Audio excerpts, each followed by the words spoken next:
दोस्तों नमस्कार। आप डीएनएम शो देखना शुरू कर चुके हैं और डीएनएम शो में मैं हूं देवकी नंदन मिश्र। और आज के डीएनएम शो में हम आपको एक ऐसी कहानी सुनाने जा रहे हैं, एक ऐसी खौफनाक कहानी सुनाने जा रहे हैं जिसको सुन करके आपका दिल दहल जाएगा। ये खौफनाक कहानी मेरठ की है और हर कोई जो कोई भी इस कहानी को सुन रहा है वो हैरान रह जा रहा है। इस कहानी के कुल 3 किरदार हैं, पति, पत्नी और वो। हालात कुछ ऐसे बने कि पत्नी को प्रेमी से मिलकर अपने पति का कत्ल करना था, लेकिन प्रेमी अंधविश्वासी था। वो चाहता था कि अपने पति के सीने पर पहला वार उसकी मासूका खुद करे, जबकि वो खुद उसकी 2 हथेलियां काटना चाहता था। कत्ल की इस खौफनाक कहानी में एक मुर्दा मां भी है जिसे पत्नी प्रेमी बातें भी किया करता था। ये आपको कहानी हैरान कर देगी। अगर आप हमारे इस चैनल में नए हैं, पहली बार हमारा ये प्रोग्राम देख रहे हैं, तो हमारे इस चैनल को सब्सक्राइब कीजिए और इस कहानी को ज़्यादा से ज़्यादा लोगों को शेयर कीजिए। कहानी का आगाज होता है उत्तर प्रदेश के मेरठ से, जहां एक मोहल्ले में मौजूद एक घर के बाहर भीड़ जमा थी। हर एक व्यक्ति की निगाहें उसी घर की तरफ थीं। थोड़ी देर बाद वहां पर मौके पर पुलिस पहुंचती है। पुलिस के बाद फॉरेंसिक टीम घर में दाखिल होती है। घर के अंदर और कुछ नहीं, नीले रंग का एक प्लास्टिक का ड्रम बाहर निकाला जाता है। अमूमन इस तरह के ड्रम का प्रयोग लोग घर में पानी जमा करने के लिए खरीदते हैं। उसके बाद ड्रम को किनारे पड़ा छोड़ दिया जाता है। पुलिस इस ड्रम को बाहर निकालती है और गाड़ी में लाद कर लेकर जाती है। अब ड्रम के एक सरकारी अस्पताल के मुर्दा घर पहुंचाया जाता है। ड्रम जरूरत से ज्यादा भारी होता है। न ड्रम खुल रहा था और न ही उसे तोड़ा जा सका था। ये मौके पर हुआ था। तब पुलिस वाले तय करते हैं इस ड्रम को सीधे मुर्दा घर लेकर के जाया जाता है और पुलिस वाले तय करते हैं कि इस ड्रम को मशीन से काटा जाए। कुछ देर में मशीन भी आ जाती है और अब बारी होती है ड्रम को काटने की। बड़ी मशक्कत के बाद आखिरकार ड्रम को काटने में कामयाबी मिलती है। दरअसल उस ड्रम के अंदर सीमेंट का घोल भर दिया गया था, जिसकी वजह से वो जमकर सख्त हो चुका था, बिल्कुल पत्थर जैसा। अब ड्रम काटने के बाद उसके अंदर जमे हुए सीमेंट के टुकड़ों को भी मशीन से काटने का काम शुरू किया जाता है। थोड़ी देर बाद सारे टुकड़े अलग हो जाते हैं। फिर उन्हीं टुकड़ों में से करीब 3 टुकड़ों में बिखरा सौरभ कुमार बाहर निकलता है।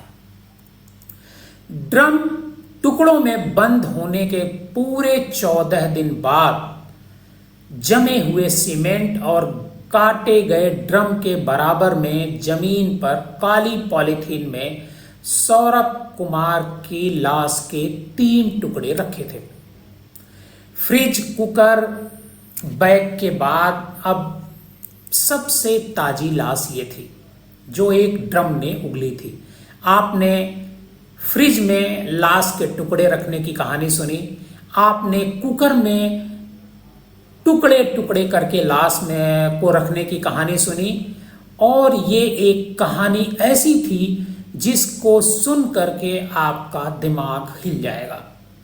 और ये कहानी एक ऐसी पत्नी की है जिसने घर वाले की मर्जी के खिलाफ लव मैरिज की, लेकिन लव मैरिज के 3 साल बाद उसे एक बार फिर लव हुआ और उसने अपने पहले प्यार और पति के सीने में अपने हाथों से पहला खंजर उतारा।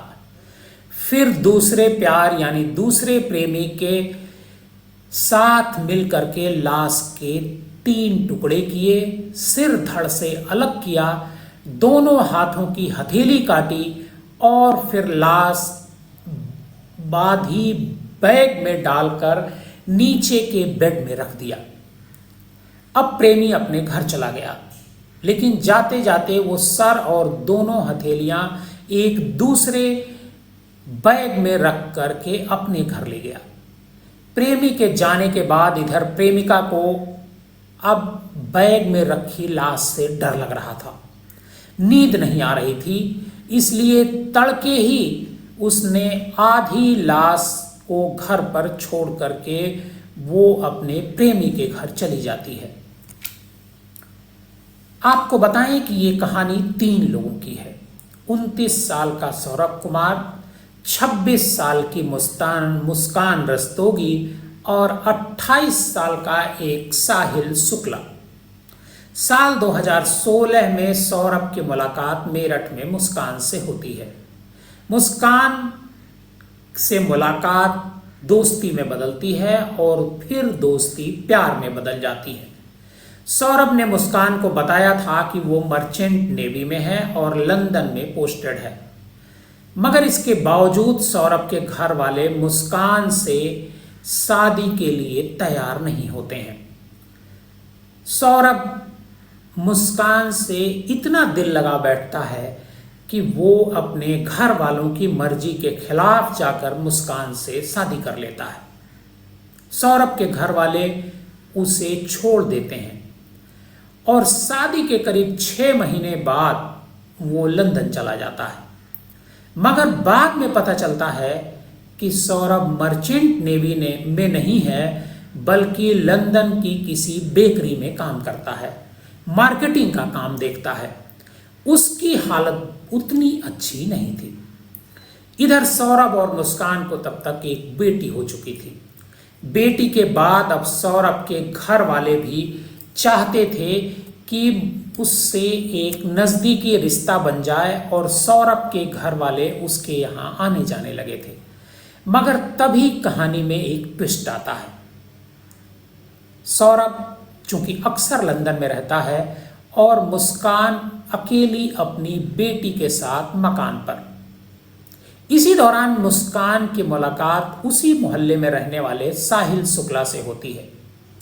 देखते ही देखते दोनों के बीच नज़दीकियां बढ़ती हैं और अब साहिल अक्सर मुस्कान के घर आने जाने लगता है। यहाँ तक कि दोनों घर में शराब और बियर भी पीते हैं। इत्तेफाक से मकान मालिक उन दोनों के रिश्ते को भांप जाता है। साल 2021 में जब सौरभ लंदन से मेरठ आता है, तब मकान मालिक उसे मुस्कान और साहिल की सच्चाई बता देते हैं। इस बीच दोनों के कुछ चैट भी सौरभ को मिल जाते हैं। फिर सौरभ और मुस्कान में झगड़ा होता है और बात तलाक तक आ पड़ती है। सौरभ मुस्कान को अब तलाक देना चाहता था। इन्हीं झगड़ों के बीच 2023 में सौरभ फिर लंदन चला जाता है। अब एक बार फिर साहिल और मुस्कान आज़ाद थे।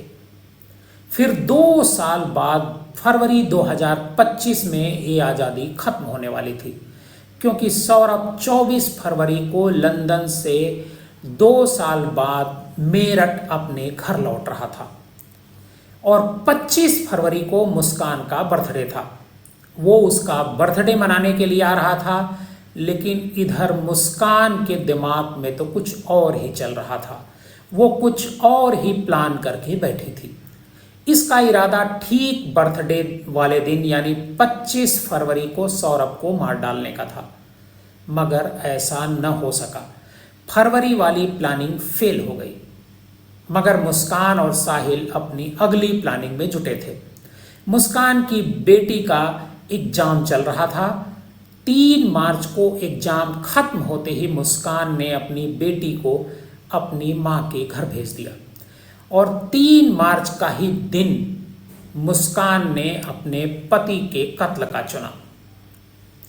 उस रात को जैसे ही सौरभ अपने कमरे में सोने के लिए जाता है, मुस्कान ने साहिल को अपने घर पर चुपके से बुला लिया।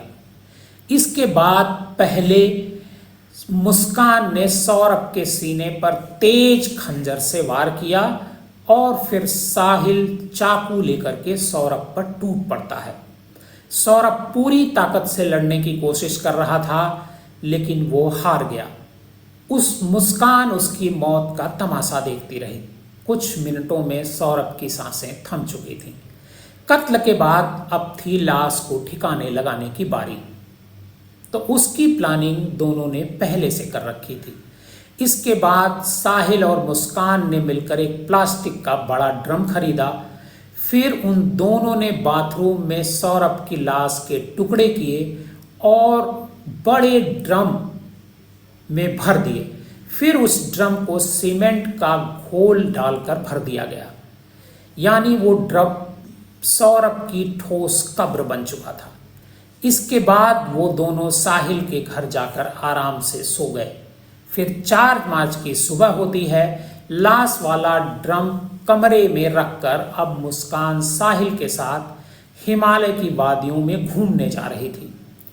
4 मार्च की शाम को ही दोनों कैब बुक करते हैं, शिमला, मनाली और कसौल घूमने निकल जाते हैं। उस वक्त मुस्कान अपने साथ 84,000 रुपये लेकर निकली थी। 14 दिन बाद पैसे खत्म हो गए तो दोनों वापस मेरठ आने का फैसला लेते हैं। इसी बीच मुस्कान सौरभ के अकाउंट से पैसा निकालने के लिए निकले नहीं तो उसने अपनी मां को फोन किया। दरअसल जब सौरभ के अकाउंट से पैसा नहीं निकला तब मुस्कान अपनी मां को फोन करती है और मां ने कहा, जब सौरभ तुम्हारे साथ ही घूमने गया है तो पैसे की क्या जरूरत। इधर मुस्कान अपनी मां को बताती है कि उसने अपनी मां सौरभ को मार डाला है। तब उसकी मां पहली बार पुलिस को यह सच्चाई बताती है।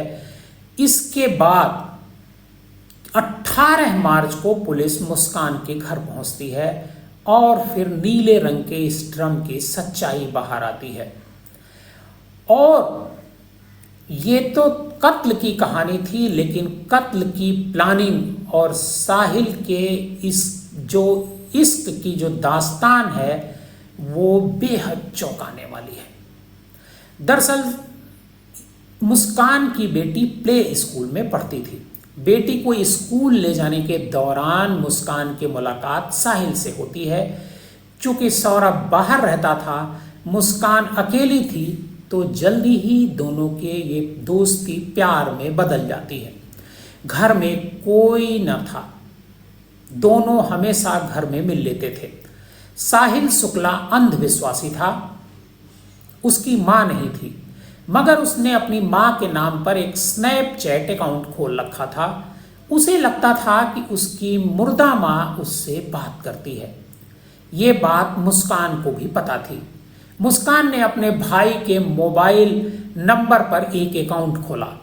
उसी नंबर के जरिए वो साहिल को उसकी मां बनकर के मैसेज करती थी, मुस्कान अच्छी लड़की है, तू उसके साथ हमेशा खुश रहेगा।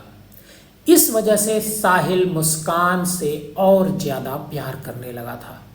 शायद मां वाली बात और अंधविश्वास का ही असर था कि वो मुस्कान से शादी करना चाहता था और इसके लिए वो सौरभ को रास्ते से हटाना चाहता था।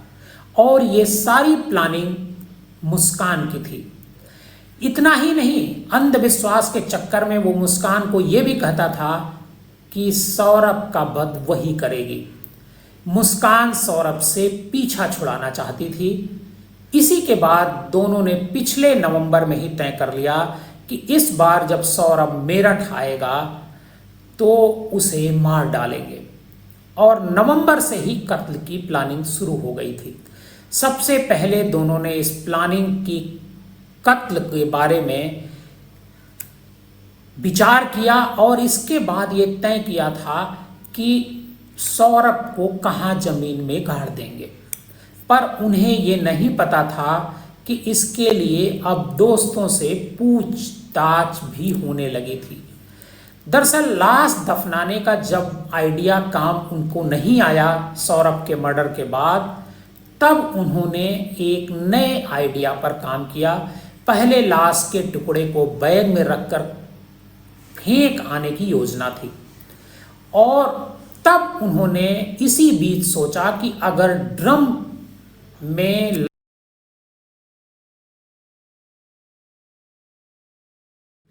तो किसी को पता नहीं चलेगा, कोई जानकारी किसी को नहीं हो पाएगी। और इसके बाद दोनों ने इसी प्लानिंग के तहत उनको अंजाम दिया और सौरभ के फ़ोन से उसके भाई बहन को मैसेज का रिप्लाई भी देती रही। 4 मार्च को जब मर्डर हो गया, मर्डर के बाद अपने सौरभ के भाई बहन, उसके पिता और अपने पिता को भी सौरभ के मैसेज से मुस्कान फ़ोन करती थी। मुस्कान को सौरभ 1 मिनट के लिए भी बर्दाश्त नहीं था जब से उसे साहिल शुक्ला मिल गया था। आपको डीएनएम शो में आज की हमारी ये कहानी कैसी लगी, हमें कमेंट बॉक्स में जाकर ज़रूर बताइएगा।